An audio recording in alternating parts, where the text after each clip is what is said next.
कंगना रनौत का मामला तेजी के साथ तूल पकड़ता जा रहा है। आज इस मामले में बहस हुई और 12 तारीख को फैसला भी सुना दिया जाएगा। लगातार मामला खिंचता हुआ चला जा रहा था, लेकिन अब 12 तारीख मुकद्दर हो गई है कि उस दिन फैसला सुनाया जाएगा। हमारे साथ अधिवक्ता मौजूद है इस पैनल के, जो लगातार इस पूरे मामले को उठाते चले हैं। उनकी ओर से केस यानी वाद भी दायर किया गया, तो जानेंगे वैसे क्या कहना चाहेंगे। लगातार ये मामला अभी तक कोर्ट बड़े हल्के में लेता हुआ है। अब ऐसा है का प्रयास ये रहा कि दूसरे पक्ष को भी सुनाया जाए, और कंगना रनौत की ओर से जो सुप्रीम कोर्ट अधिवक्ता हैं वो कई डेटों पर आ नहीं पाई थी, अपना पक्ष नहीं रख पाई थी, तो हमने भी उस पर सहमति व्यक्त की, क्योंकि ये परंपरा रही है और ये कानून बात भी है कि दोनों पक्षों को सुना जाए।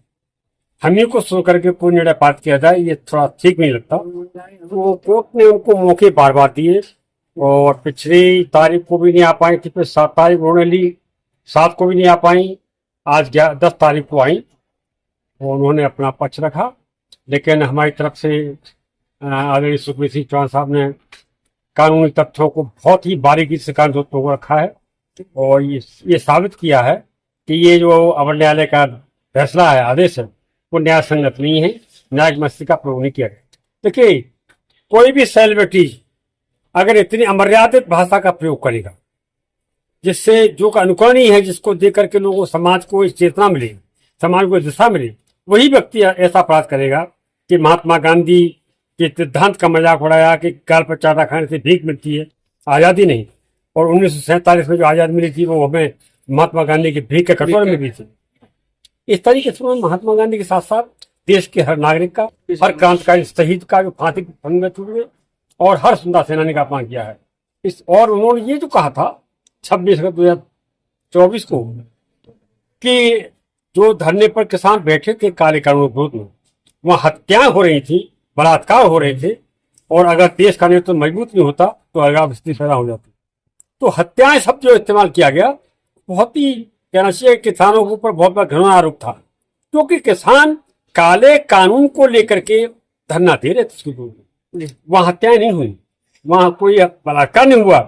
एक झूठा आरोप लगा करके किसान, पूरे देश के किसान शामिल थे, हर प्रांत के, हर क्षेत्र के, हर जिले के किसान वहां शामिल थे, लाखों की तादाद में। और 15 महीने धरना चला था, जिसमें 750 किसानों की जान चली गई थी, बरसात में, ठंड में और गर्मी में।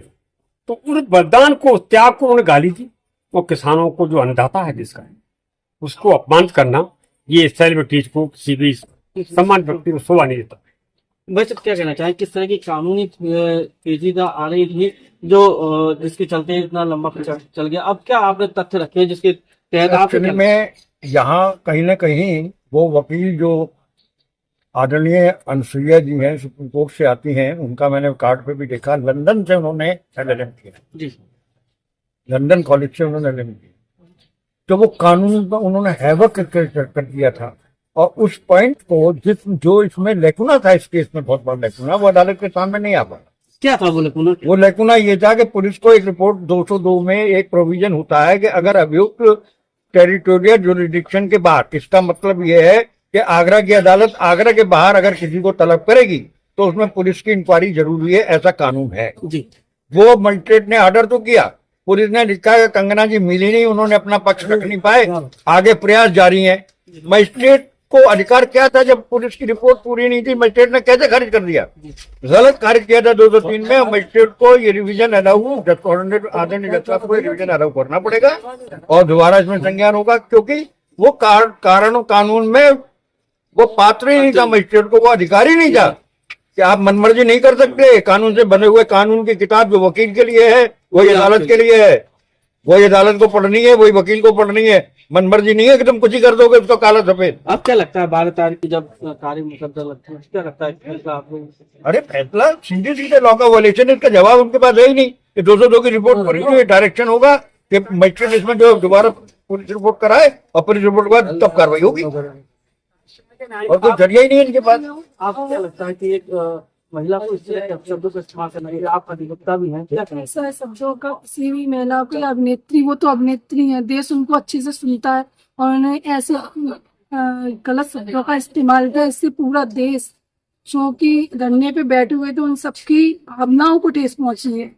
इसलिए मेरा तो यही मत है कि जो न्याय मजिस्ट्रेट है, अधिकारी हैं, उनको भूसे के ढेर में ऐसे सत्यता की खोज करनी चाहिए और ये रिवीजन अलाउ करना चाहिए। तो क्या लगता है कि अगर उनके पक्ष में फैसला नहीं होता तो कितना उनको जुर्माना हो सकता है या सजा हो सकती है? अभी जुर्माना और सजा की बात नहीं है, अभी तो हमारा रिवीजन अलाउ होगा और फिर से हमारा कंप्लेंट सुना जाएगा। फिर से निचली अदालत में फिर से कार्रवाई होगी। कुछ मजिस्ट्रेट को फिर सुनना पड़ेगा आदरणीय रघुवंश जी को। उसको डायरेक्शन जाएंगे रिवीजन में कि आप इसको पूर्ण दोष के आधार पर कानून के अनुसार कार्रवाई करें। वो रिपोर्ट जो पूरी है पुलिस की, उसकी रिपोर्ट मंगवाएं, पूरी पुलिस से जांच कराएं, उसके बाद संज्ञान पे बहस होगी। ये वहीं पहुंच गया केस जहां से शुरू हुआ। फिलहाल 12 तारीख को जो फैसला आने वाला है, लगता है कि अधिवक्ताओं के उन्हीं के पक्ष में होगा और जो मामला खारिज किया गया था उस मजिस्ट्रेट को दोबारा चुनना होगा। अपने साथी सोनू के साथ आगरा।